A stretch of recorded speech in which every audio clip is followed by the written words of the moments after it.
Some of your followers, just moving on from that, who are known as Obidients, have recently engaged in a sort of caustic exchange of words with Professor Wole Soyinka, the Nobel laureate, and he said that they simply don't accept any form of criticism. And I think it was around the time when he made the comments about fascism and your deputy, Yusuf Baba Dati Ahmed. What are your thoughts on that? Well, Charles Prof is a respected, revered personality in Nigeria and globally. And I've always respected him. And he's a dear father to me. And for me, I was very, very sad that there was such a change. Some of the Obidients, I must tell you, or people they, mentioned that the Obidients are not entirely people who are with us. The oppositions have also come into it and are using it at times. You mean other opposition parties? Other parties. opposition parties. Right. But that is not to worry about. But I was very sad there was such a change between a respected father and but you have to understand this.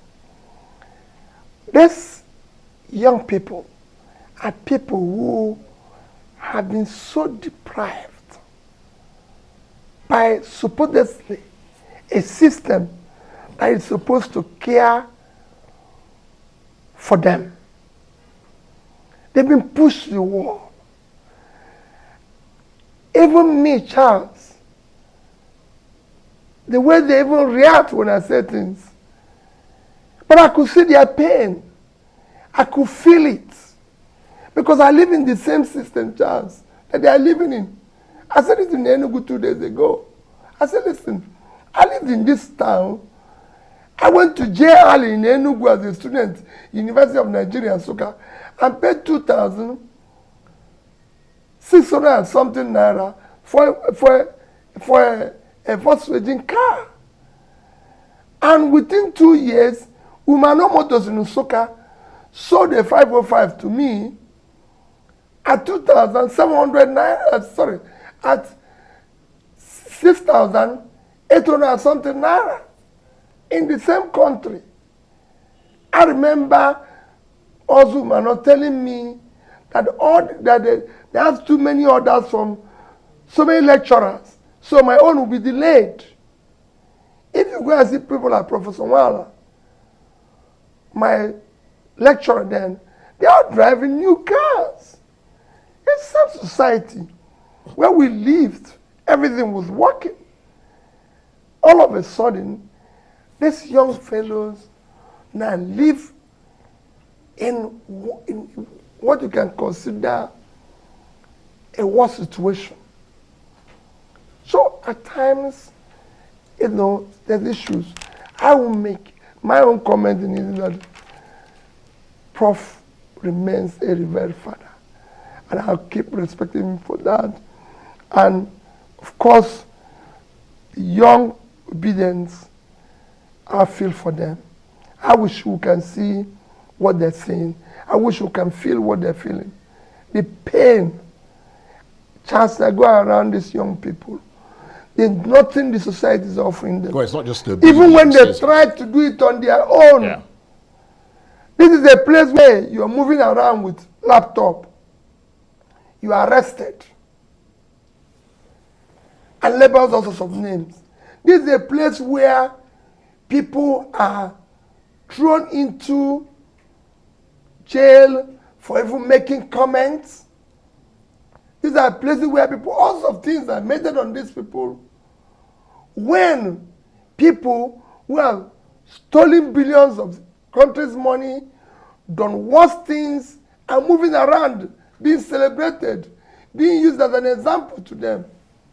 Which country of our size that you know today is going through what we're going?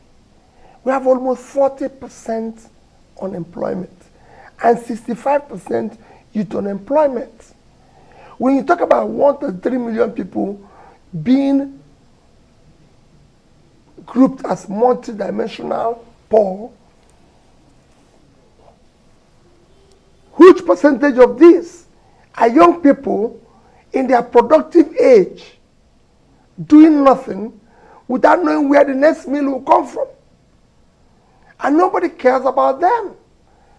And that's what is happening everywhere.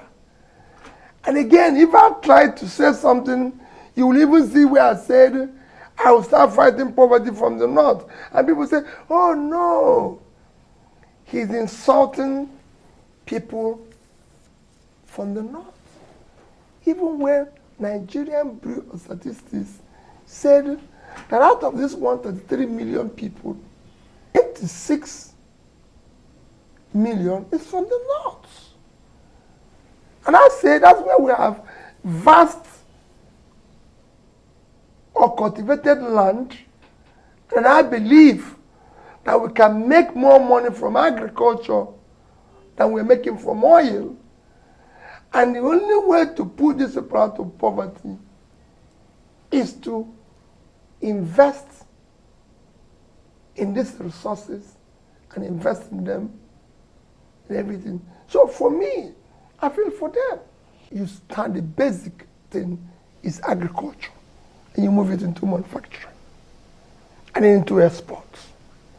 The country is not doing anything. The country is not producing anything. The population is increasing. You're not doing anything. Just as a simple thing. And I can just give you a simple example. 2011, we're about 162 million. Our export is about $130 billion. Today, 2021, we're already over 200 million. We're about 210 million. Our export was about 47 billion. So can you imagine, in 2011, we're about 130. In 2021, we're about 47. When our population moved from about 162 to 2010. In 2012, our export was about $145 billion. In 2020, as at that time, we were about 167 million in 2012. In 2022, we are now about 213 million. Our export last year, if I look at Nigerian Bureau of Statistics, is about 26.8 trillion, which if you convert it with 445 official rate, it's actually about 60 billion. So we couldn't even do half of where we are in 2012. What does it show? You're not doing anything. We have here an average container importation, just using container, not even using the containerized goods. We are now above 1 million. I think it's about, what I read last time, it's about 1.5 million approximately. Charles, several of these, up to 70 or 80%, go back empty. No other country. If you decide today that you have 1.5 million containers coming into Nigeria, and all of them must go back with some form of export, put it on average of about $20,000 per container going back with goods. That's $30 billion. So if, for example, 50% of this goes back empty, you lost $15 billion for a country that needs every dime.